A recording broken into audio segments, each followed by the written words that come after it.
Morning all of you.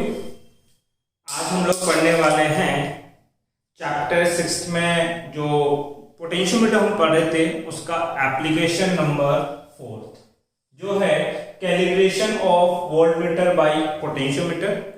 इसके बाद में जो लास्ट एप्लीकेशन आएगा वो होगा calibration of ammeter by potentiometer.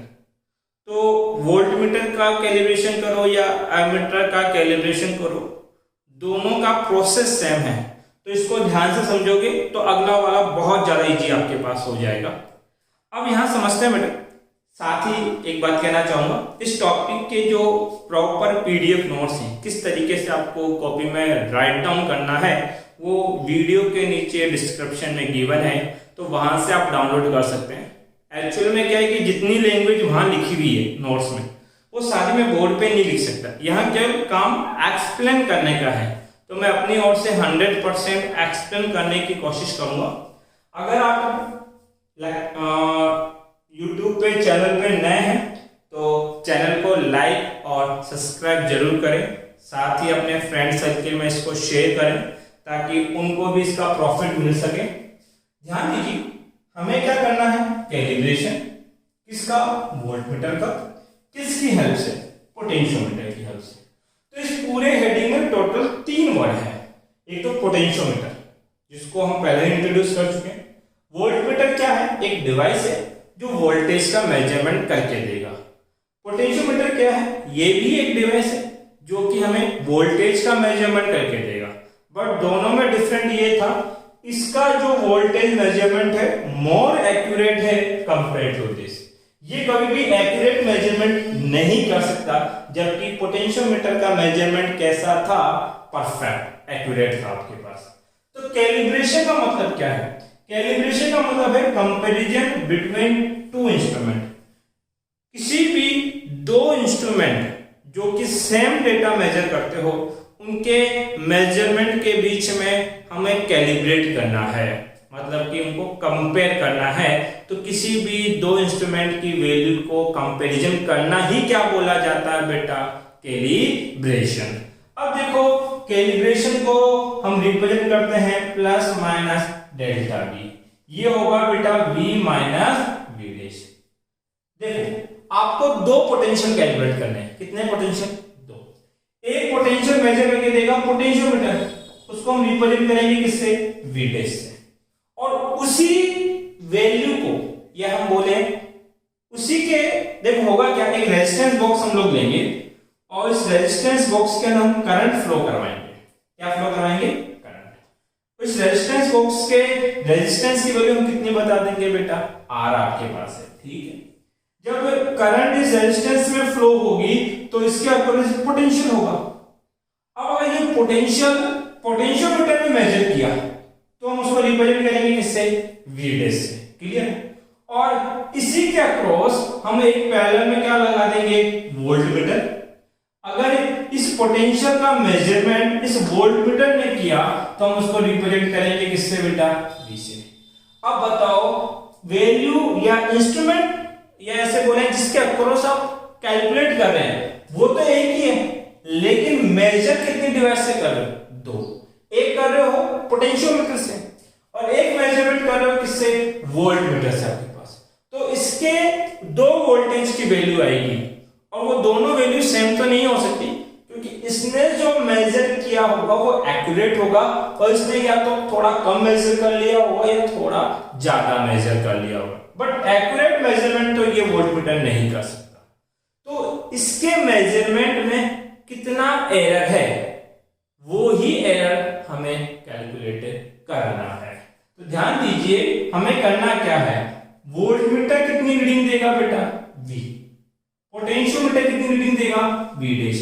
इन दोनों रीडिंग के बीच का डिफरेंस को ही क्या बोला जाता है बेटा, कैलिब्रेशन ऑफ वोल्टमीटर, या ऐसे बोले एरर ऑफ वोल्टमीटर, कि वोल्टमीटर में कितने की एरर आपके पास आई। बात समझ में आई। तो हमने कैलिब्रेशन का मतलब समझा। अब ये वर्कआउट कैसे करेगा, इसके लिए सर्किट है और सर्किट को कैसे यूज करना है उस पर हम लोग ध्यान देंगे। ध्यान देना, किसको काम में लेना है, पोटेंशियोमीटर को। तो पोटेंशियोमीटर का प्राइमरी सर्किट तो बनेगा ही बनेगा। तो बना दो वो तो।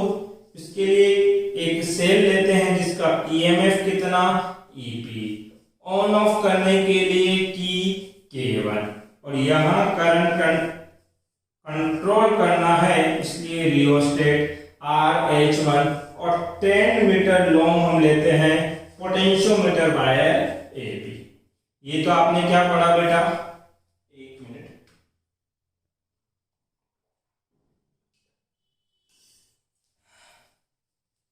ये तो हमने क्या पढ़ा आपके पास, पोटेंशियोमीटर का प्राइमरी सर्किट।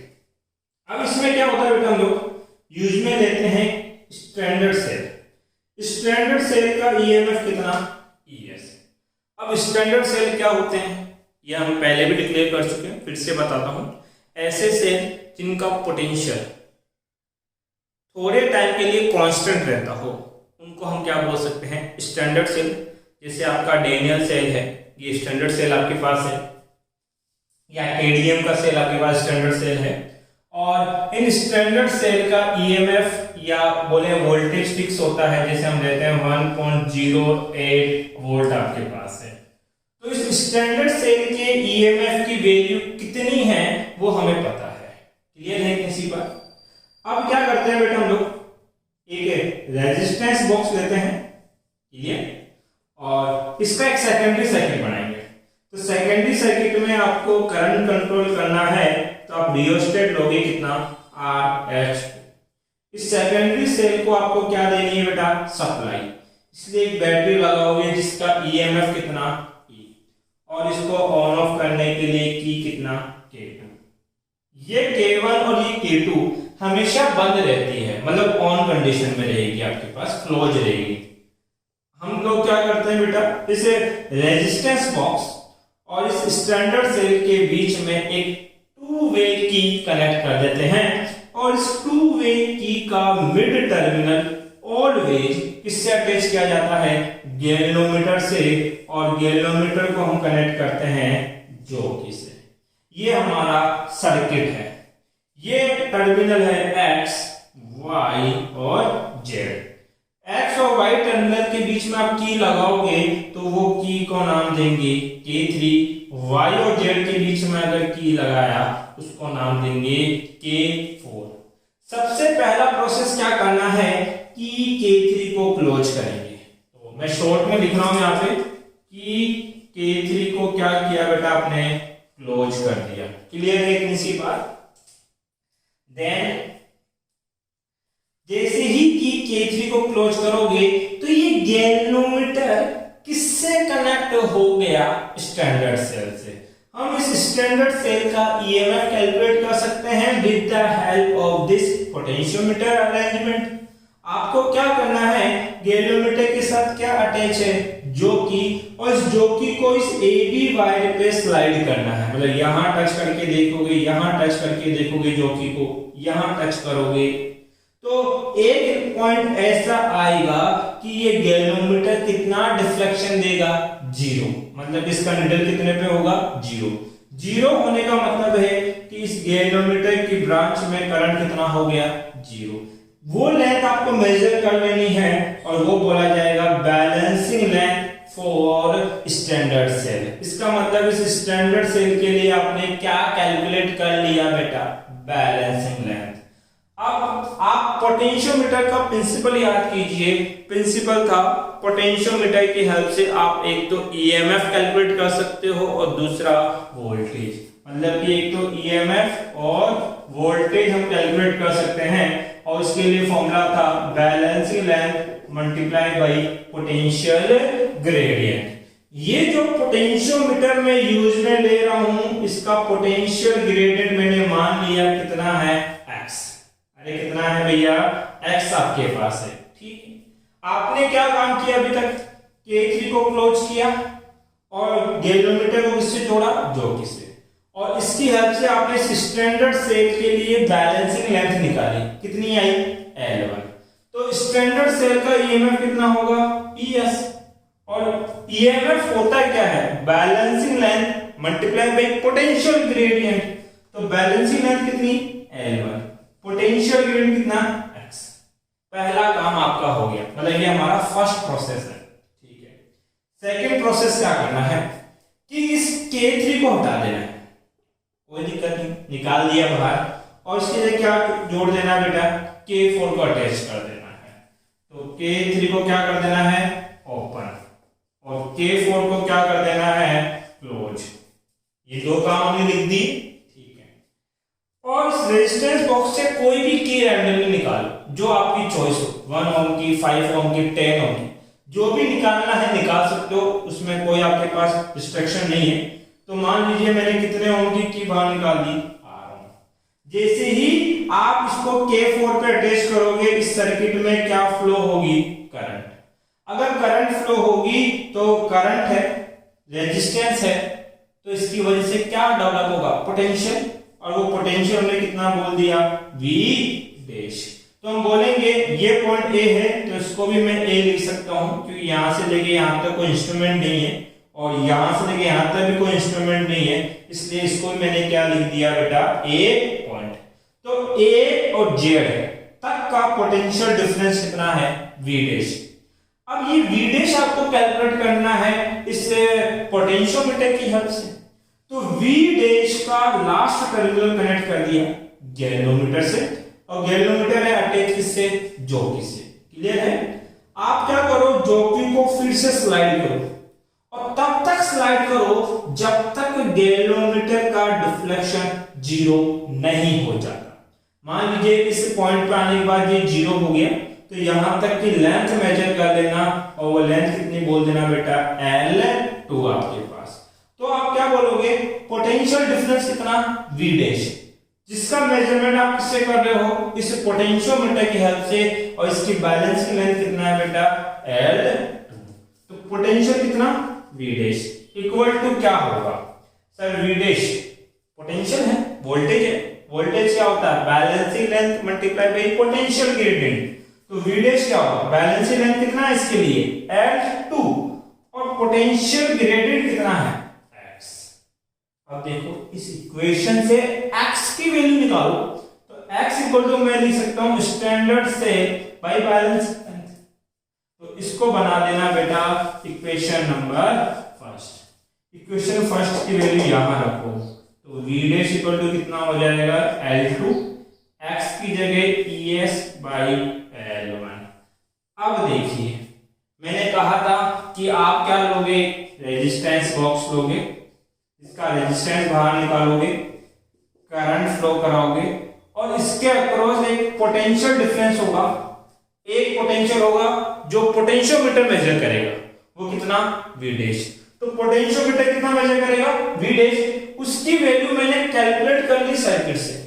देखो सारी डेटा आपको पता होगा, L2 और L1। फिजिकली आप लेंथ मेजर करोगे तो जो भी लेंथ आएगी वो यहां रखोगे। स्टैंडर्ड सेल की वैल्यू मुझे पता है कितनी है, 1.08, तो उसकी वैल्यू आप यहां रख दोगे। तो ये तीनों डेटा पता है, इसका मतलब इस रेजिस्टेंस बॉक्स के अक्रॉस जो पोटेंशियल ड्रॉप आया उसका मेजरमेंट इस पोटेंशियोमीटर ने किया, उसकी वैल्यू कितनी आ गई, V डैश।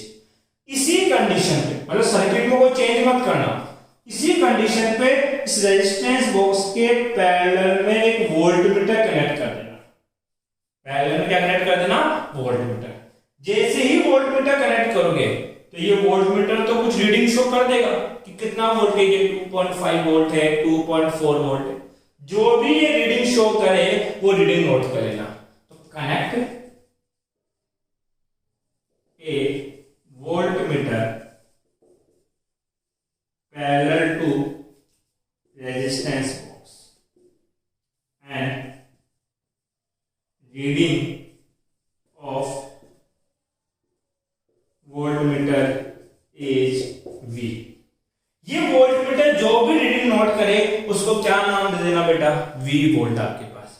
तो इस रेजिस्टेंस बॉक्स के अक्रॉस कितने वोल्टेज आ गए, 2। एक जो पोटेंशियोमीटर ने मेजर किया, V डैश, एक जो इस वोल्टमीटर ने नोट करके दिया, कितना, V। अब आपको क्या निकालना है बेटा, एरर। तो एरर क्या होता है, प्लस माइनस डेल्टा V, और एरर होती है वोल्टमीटर की रीडिंग माइनस पोटेंशियोमीटर की रीडिंग। तो वोल्टमीटर ने कितना रीड किया, V, पोटेंशियोमीटर ने कितना किया, वी डैश। अब वी तो एडिटिव रहेगा और वी डैश आपको पता है कितना है, L2 standard cell by L1। ये कैलिब्रेशन ऑफ वोल्टमीटर का फॉर्मूला ड्राइव हो गया। देखो 3 ही प्रोसेस है, जब लैंग्वेज में लिखोगे तो ये 1 से 1.5 पेज का जाएगा आपके पास, शॉर्ट में जब रिवाइज करो तो ये बेस्ट तरीका है आपके लिए।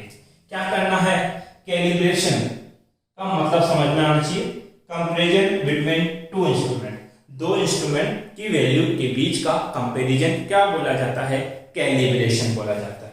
सर्किट में क्या, एक पोटेंशियोमीटर का प्राइमरी सर्किट बनाओगे, एक स्टैंडर्ड सेल लेना है, फिर एक रेजिस्टेंस बॉक्स कनेक्ट करना है, इसको करंट कंट्रोल करना है, इसे रियोस्टेट RS2 ऑन ऑफ करने के लिए की और सप्लाई के लिए बैटरी। सबसे पहले स्टैंडर्ड सेल का मेजरमेंट कर लो पोटेंशियोमीटर से। तो स्टैंडर्ड सेल के लिए बैलेंसिंग लेंथ कितना, L1, तो लिख देना ES इक्वल टू L1X। यहां से X इक्वल टू क्या हो जाएगा, ES बाई L1। ये L1 कब कैलकुलेट होगा, जब आप K3 को ऑन रखोगे। उसके बाद क्या करना है, K3 को हटा देना है और K4 ऑन कर देना है। K4 ऑन करने के बाद रेजिस्टेंस बॉक्स से रेजिस्टेंस निकालना है और यहाँ पे पोटेंशियल ड्रॉप बता देना कितना, V डैश। इस V डैश का मेजरमेंट इस पोटेंशियोमीटर से करना, तो V डैश के लिए बैलेंसिंग लेंथ कितनी आएगी, L2। V dash equal to क्या हो जाएगा, L2X, और X की वैल्यू क्या है, ES by L1, value put करी तो V डैश आ गया। उसी कंडीशन में आपको क्या करना है, रेजिस्टेंस बॉक्स के पैरेलल में एक वोल्टमीटर आप कनेक्ट कर दीजिए। वोल्टमीटर जैसे ही कनेक्ट करोगे पैरेलल में ये कुछ रीडिंग देगा, वो रीडिंग आप नोट कर लेना है कितना, V, और फिर आपको निकालना क्या है, एरर। एरर क्या होता है, plus minus del. Plus minus इसलिए लगाया क्योंकि एरर पॉजिटिव भी आ सकती है और नेगेटिव भी हो सकती है। तो ये हो जाएगा V minus V dash. V आपको पता है और V डैश की वैल्यू कितनी है, L2 ES बाई L1। आप इसका स्क्रीनशॉट ले लीजिए अब। और अगर इस टॉपिक से रिलेटेड आपका कोई डाउट है तो आप मेरे से कमेंट बॉक्स में पूछ सकते हैं।